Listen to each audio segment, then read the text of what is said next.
Good morning, John. August back again. So we start off with the Johny Cash hymn, Were You There When the Crucified My Lord? And Johnny sang that, were you there when the crucified the Lord, in towards the end of his life. And he was repentant, wasn't he, Johnny? And Johnny and his lovely wife, Joan Carter Cash, sang at many concerts in the United States, and everyone enjoyed them. And Johnny visited Ireland many times because his family come from here. And he loved Ireland, and he wrote and sang the 40 Shades of Green, depicting all the greenery in the country, which is lovely. It has different shades, and he wrote 40 Shades of Green. So we enjoyed the singing. So, Johnny, may you and your lovely wife, Joan Carter Cash, rest in peace, and the light of heaven shine upon you. Amen. Were you there when they crucified my Lord? Were you there when they crucified my Lord? Sometimes it causes me to tremble, tremble, tremble. Were you there when they crucified my Lord? Were you there when they nailed him to the cross? Were you there when they nailed him to the cross? Sometimes it causes me to tremble, tremble, tremble.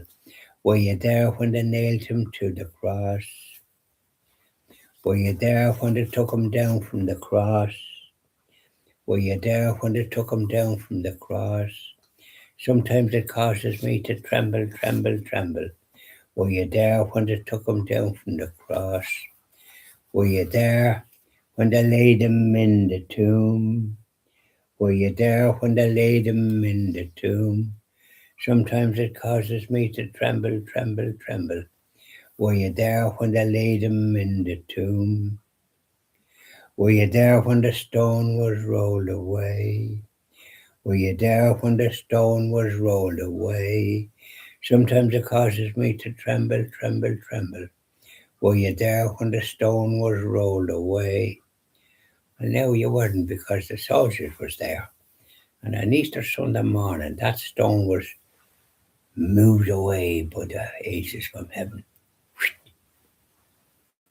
They got a shocking fright, went as white as sheets, and ran like jackrabbits, afraid of their life. Caiaphas come across them. What's wrong with you? She says. Go back and mind that tomb. That's what we're paying you for. Oh no, we're not going back there. That stone was moved away by the angels from heaven. You go, Caiaphas, and your cronies. Off you go and guard the tomb. Well, no, we won't be doing that. So you're a bit of a coward, aren't you? You want everybody else to do one and you're doing it yourself. Oh, we'll take it handy there. We'll reward you for your trouble. The 30 pieces of silver. But we know all about it. You can't hide the truth. In the meantime, Mary McDill and a few ladies was going up on Easter Sunday morning to anoint our divine Saviour in the tomb with oil, a custom of the Jewish people. And they were saying, how are we going to move that big stone blocking the tomb? We won't be able to do it. I wonder what the soldiers do it. And somebody shouted, well, they must be joking. They wouldn't give you hands turn. They're as thick as double ditches, not at all. So that's the way they were yapping. And as they come near the tomb, they saw the stone was away from the entrance. And no sign of these soldiers. Thanks be to God, they said, where did them scoundrels must have cleared off somewhere. So Mary went into the tomb and come out crying. He's not there, she says. His clothes is there, but he's not there. And the women started crying as well. Where is he so we can go bring him back? And there was a man there looked like a gardener, but it was Jesus. And he said to me, Mary. She looked around as happy as Larry. Go and tell the apostles what you've rather seen. I certainly will, said Mary, and we will too, says the ladies. Off they went, whistling and singing. It's a long, long way to Tipperary. No, it wasn't that one. They were singing their own ones. So, and there was two men then, two disciples, going from Jerusalem to Emmaus, a small little village 6 miles away. And they were as sad looking as you could ever come across two individuals. Their faces nearly down to the ground with sadness and not able to talk to one another. And a stranger joined them. "What's wrong with you?" she said. "Did you see a ghost?" "We saw no ghost." "Are you the only one that doesn't know what happened?" "What happened?" said the stranger. "Our divine Saviour was crucified a terrible death. He was the way, the truth, and the life. He did so much good. We don't know what to do now." So the stranger walked along the road with them and told them about scriptures and various things that they didn't know, and their mood changed. They began smiling. They felt like whistling, but they didn't. They say now and again, "Oh, that's so," and kind of what they were delighted with what they were hearing. Oh, it was no. The long faces they had was a thing of the past. They were quite happy listening to the stranger, what he was saying. It was that so, to say now and again. So it was getting dark and the stranger was about to go on. They said, "Hold on ever that. It's getting dark. Come and stay with us. Have a bite to eat. Stay the night and continue your journey in the morning. I'll wait to see. I'll go with you." So off they went into the house and they were eating their food and licking their lips and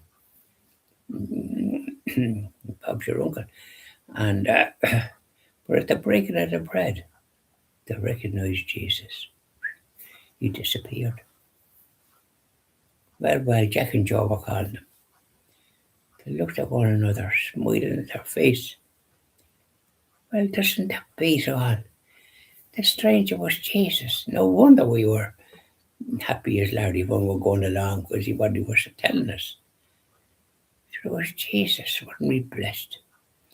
I'll tell you something. We could sleep like a horse standing up, we're that tired. But the stranger and Jesus out there lifting our spirits. So we have to go back and tell the apostle the good news." And off they went, whistling and singing. "Oh, you're right there, Michael, you're right." No, they didn't sing that one, the other ones. If they were Irish men, they might be singing that. "Oh, you're right there, Michael, you're right." And so they were going along, whistling and singing. The moonlight night, and they said, "Be to goodness, we'll have to give a queer rattle on that door. They're afraid that they're leaving the Jews in case they come in and murder them." "Yeah, we'll give it a good rattle and we'll tell them we're good news." So that's what they did, and we did their hands were nearly getting wore off with the rattling on the door and us, and then it was eventually opened.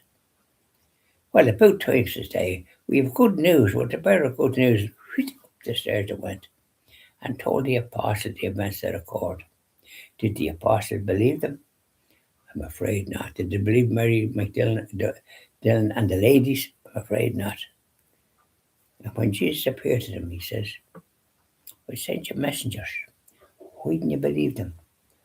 "Ah, we're sorry, forgive us," says they.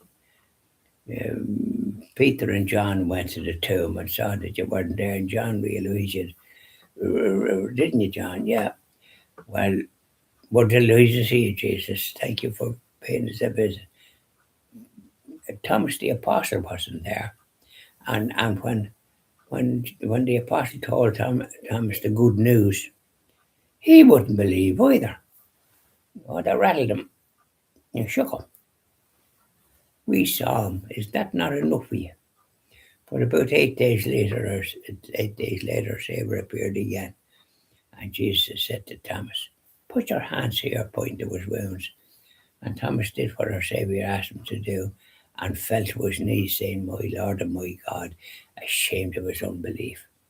And Jesus looked kindly at him. You believe, Thomas, because you've seen. Blessed are those that haven't seen and yet believe. And that's Catholics down the centuries to the present day. And we all believe and shed many a tear when we contemplate the passion and death of our Saviour.